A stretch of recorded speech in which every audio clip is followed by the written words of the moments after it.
राम राम प्रिय दर्शकों, सभी प्रिय दर्शकों को ideology of astrology Guru channel में हार्दिक स्वागत है।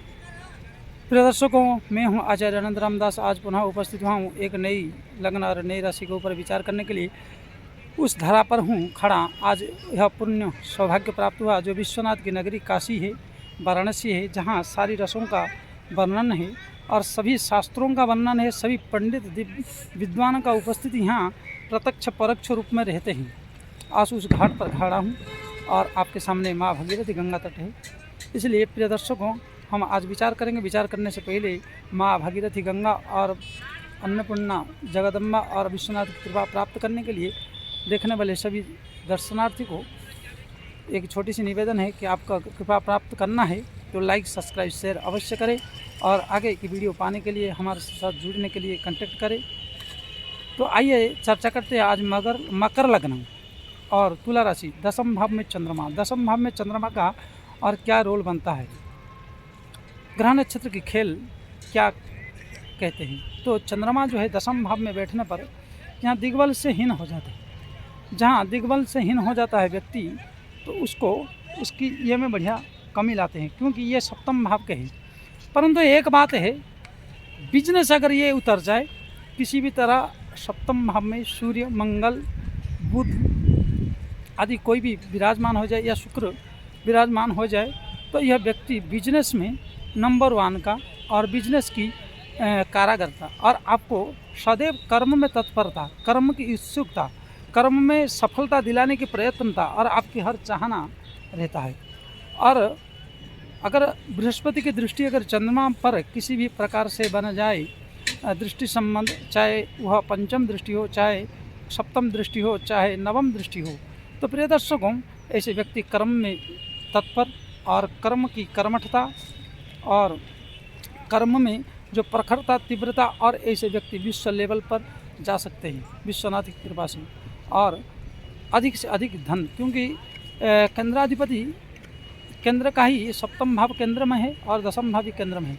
परंतु दिग्बली होने के कारण यहाँ माता को कष्ट, माता को थोड़ा परेशानी, माता को जो थोड़ा पीड़ा देने वाले और कष्टदायक बनते हैं चंद्रमा। परंतु चंद्र का दसम भाव में होना सबसे उत्तम कर्म को दिलाता है, उत्तम मानसिकता को दिलाता है। पक्ष बल से हुआ तो यह व्यक्ति आलसी, लेजी, क्रोधी और कर्महीन व्यक्ति बनाता है। जैसे कृष्ण पक्ष की अष्टमी से लेकर शुक्ल पक्ष की सप्तमी तक की अगर चंद्रमा हुआ, राहु, केतु, शनि आदि का किसी भी तरह का संबंध बना, तो यह व्यक्ति कर्म में चोर, दूसरे की संपत्ति लूटने में, दूसरे की संपत्तियों पर नज़र गड़ाए रहने और पत्नी की ससुराल वालों को तंग करने, ससुराल वालों से लूटने की इच्छा व्यक्त करने वाले। अब अर्थात कहने का तात्पर्य है, यह प्रमाणित ग्रंथों में और संतों ने और शास्त्रकारों ने और विद्वानों ने जो कहे उसी के आधार पर मैं बोल रहा हूँ। मैं कोई गंगा के तट पर खड़ा होकर कोई अपनी मन इच्छा और जग जाहिर के लिए नहीं बोल रहा हूँ। व्यक्ति किसी भी तरह मतलब आलसी हो जाता है अगर पाप दृष्टि, पाप ग्रहों से युक्त हुआ, पाप ग्रहों से दृष्ट हुआ, पाप ग्रहों के साथ बैठना, क्योंकि चंद्रमा एक कोमल ग्रह है, कोमलता है, और जहाँ पाप पीड़ित हो जाता तो उसने मन को, सबसे बड़ी बात है कि चंद्रमा मनसो जात, तो वह व्यक्ति मन बल से गिरा हुआ होता है। वह व्यक्ति मन से गिरकर कुछ करना नहीं चाहता, कुछ धरना नहीं चाहता, कुछ मतलब विचारधाराओं को एक्सेप्ट नहीं करता। और सबसे बड़ी बात है वो किसी को देखता नहीं, और सबसे बड़ी बात है कि छुपा के करना, मतलब कोई नहीं जानेगा, कोई नहीं, किसी को पता नहीं चलेगा, लेकिन खुलासा हो जाएगा। आपकी जो भेद है आप कितना भी छुपाओगे खुल जाएगा, चाहे लेडीज हो चाहे जेंट्स हो। आज के समय में जैसे लव करते हैं तो कोई नहीं जानेगा, लेकिन जान जाते हैं। उसी प्रकार आपकी हर कर्म पर परमात्मा की दृष्टि है और परमात्मा जानते हैं। परंतु लौकिक की दृष्टि में भी लौकिक जो परंपरा है, जो लोकाचल है, उस पर भी आप पता चल जाएंगे और आपकी गुप्त नहीं रह पाएगा, आपको प्रकट हो जाएगा। इसलिए प्रिय दर्शकों, आपकी न्याय के दामन थामे रहना चाहिए, क्योंकि आपको ध्यान रहना चाहिए कि शनिदेव जो है आपकी लग्न है, प्राप्तकर्ता न्याय का देवता है, चंद्रमा मन का कारक है। अगर किसी भी तरह आपने किया हुआ है तो उस दशा में आपको तो छोड़ देगा, परंतु जो दशा में पाए हो, शनि की दशा ज्यों लागू होगा त्यों आपको चक्रवर्ती ब्याज के साथ आपको लूट लेगा, आपको परेशान कर देगा, आपको गड्ढे में गिरा कर अंतिम समय में आपको ऐसा रोग से पीड़ित कर देगा। क्योंकि चंद्रमा जहाँ मलिनता हुआ, कैंसर, एड्स, दमा आदि का बहुत शिकार करवा देगा।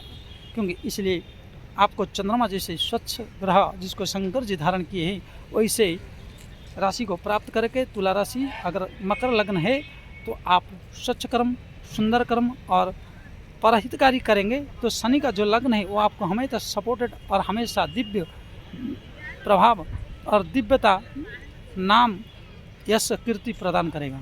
परंतु अगर आपने इस मार्ग को छोड़कर अन्याय के मार्ग को थामे तो आपको ज़रूर एक दिन न एक दिन दंड और परेशानियों का सामना करना पड़ेगा।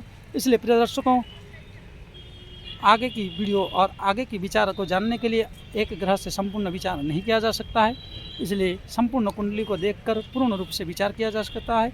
और आप अगर हमसे जुड़ना चाहते हो तो टाइटल के नीचे दिए हुए नंबर पर संपर्क करें और उचित शुल्क दे के आप विचार करवा सकते हैं, या आपको रुचि जहाँ पर हो, ग्रह नक्षत्र की जगत और कुंडली की ऊपर विश्वास है तो आप